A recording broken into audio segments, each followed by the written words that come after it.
revolutionary at the time. Nobody thought it. Fiber optic simulation was completely out of control. It's all ones and zeros. I knew he would be famous.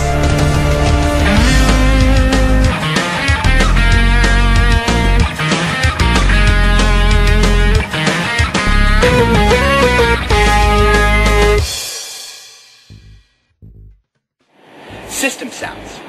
We take them for granted, but these miniature masterpieces don't just roll off an assembly line. There's a thriving industry of composers who specialize in these works, and they're holding their collective breaths, awaiting the trial of the century. At the center of this trial, two men, Dr. Steven Gutenberg and Mr. Jimmy Broski. Each claim to have written the system sound for Disc Not Found. It'll be up to the courts to decide who's right, but with millions of dollars at stake, it's a big deal. I don't see what the big deal is at all. I mean, he says he wrote it. He didn't write it. I wrote it. It's no deal. Then one day I come home, I try to copy something in my A drive, and I get this system error, and boom, my song gets played. My song that I wrote. These two men are at the center of a firestorm that is culminating in a battle in the country's biggest court. Today, Decompiled will take a look at how things got this bad. We start at a time before Sound Blaster, before MIDI, before WAV files. We start at the beginning. Well, you got to remember that when this industry first started, computers weren't very sophisticated. They were capable of two-tone channels and a noise channel. So when a system error would occur, normally no sound would get played because it would just crash everything. But if they were to play a sound, it would be a simple beep or a kind of noise, because that's what the noise channel sounded like. But really the pioneer who really brought it to the next level was Steven Gutenberg. Dr. Steven Gutenberg, a graduate of Cal State Northridge's prestigious School of Music, has been composing his whole life. He works in his studio in the Mid-Wilshire district. After graduating, he landed a job writing jingles for children's health products. His mother encouraged him to do something with the burgeoning computer market. Little did she know how big of an impact he would make. And Steven Gutenberg was the visionary who really thought, you know what? Let's make system sounds more sophisticated. Let's play a noise that the user can really associate with having an error, like can't find an ODBC driver. Well, I've got a tune for that. And Steven Gutenberg was really the genius behind that, really taking it to the next level. Nobody was doing it at the time.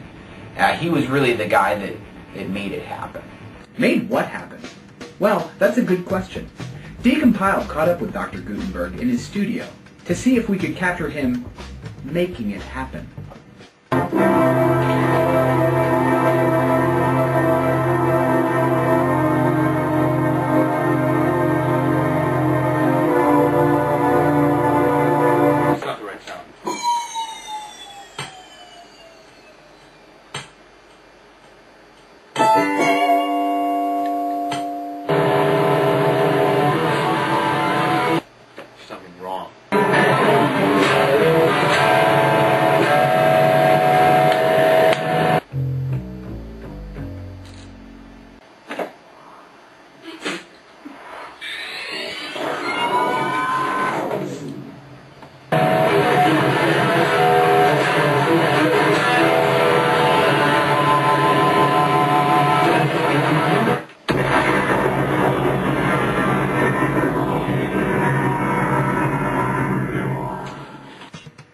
What happened?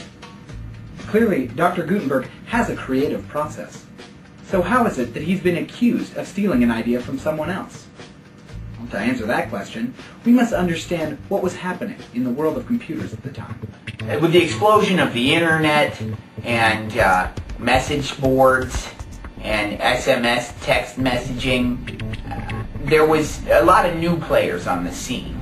And I think really Steven Gutenberg, while he was still one of the old guard, he was facing a lot more competition from other people, young up-and-comers like Jimmy Broski. Jimmy Broski was born and raised in Glendale, California. After he got his GED, he worked as a fix-it guy.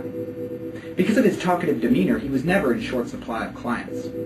He never even saw a PC until he was 23, when in 1999 he was repairing pop mega producer Quincy Jones's desk.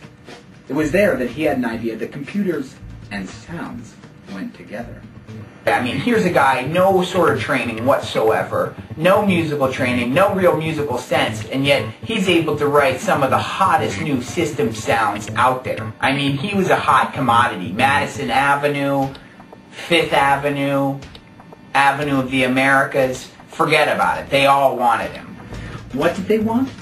They wanted to tap into the creative genius that is Jimmy Broski. We were lucky enough to capture Jimmy when one of these inspirational moments struck.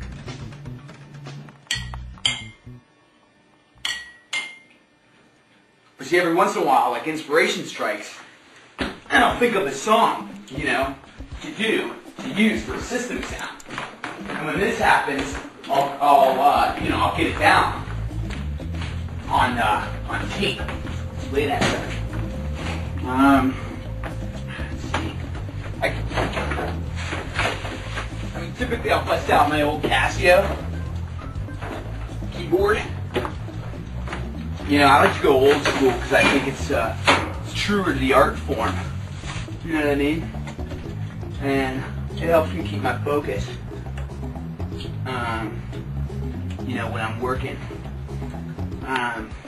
So, you know, I'll come in with an idea for a sound, and but to get me into kind of the composing mood, you know, I'll go. Yeah,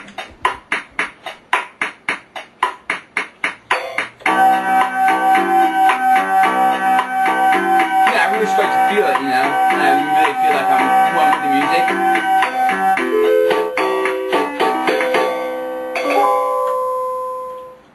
Yeah, and then I'm ready to record, you know. So, in this instance, I think I had going sort of like a.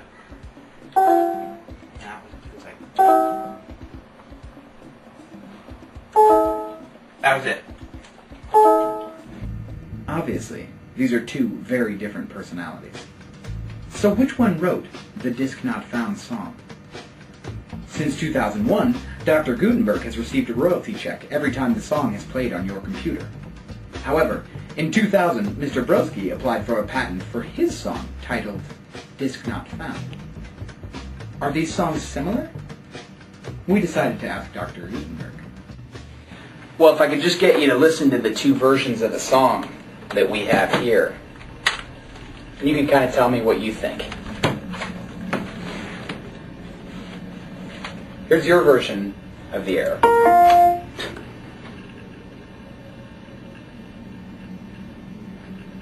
And here's Mr. Broski's. You have to admit they sound pretty similar. Those two things sound similar? They don't sound similar. And what does Jimmy Broski think? We asked him if he thought the two songs sounded similar. Yeah. Not only do they sound similar, they're identical. The first one's the song I wrote. The second one's the song I wrote. When Jimmy Broski first heard Dr. Gutenberg's version of Disc Not Found on his computer, he attempted to contact Dr. Gutenberg to find out what happened. That first phone call caused a landslide of events to unfold. Well, first of all, you know, all his lawyers were giving me the runaround. I tried to go through legal channels, and it was just like, at every turn I was hit with a writ or a non-compos mentis or, you know, a bunch of crap. And all I wanted to do was just, you know, talk to the guy mano a mano. That night I was working in my office late, and I had gotten a few messages from Mr. Broski. He'd said something that he had some issues with something.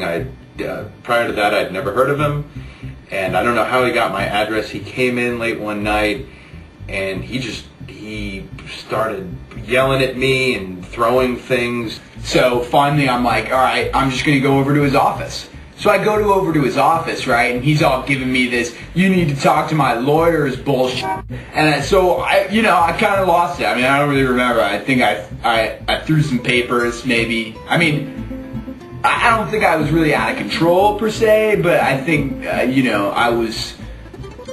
a little too far, maybe. Too far?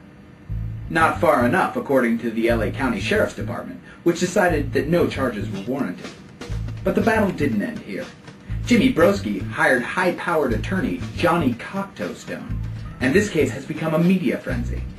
Amidst all the cameras and hype, however, this is still the story of two men. I think the travesty is that nobody... Yeah, because in the end, it doesn't even really matter. Okay, I don't really care about the money or the fact that, you know, millions of people are enjoying that song. I care about what's fair and what's honest. And, you know, I wrote the song, and I just think I should deserve credit for it. There's no way I could bring myself to copy anything from anybody. Ever. On September 23rd of this year, the United States Supreme Court will determine who wrote Disc Not Found. So the next time you get an MS Core lib not found error, take the time to remember that a lot of hard work went into writing that song. For Decompiled, I'm Lurky McLurkelson. See you ++ this week. See you this week.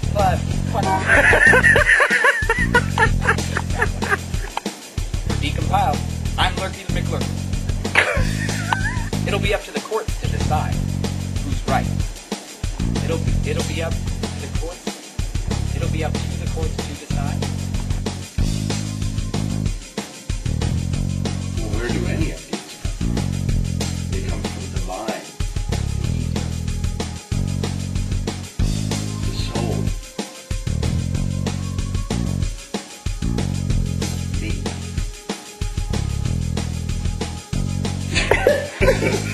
And I think Steven Gutenberg, while still turning out good work, was just finding there was less of a demand for his foibles.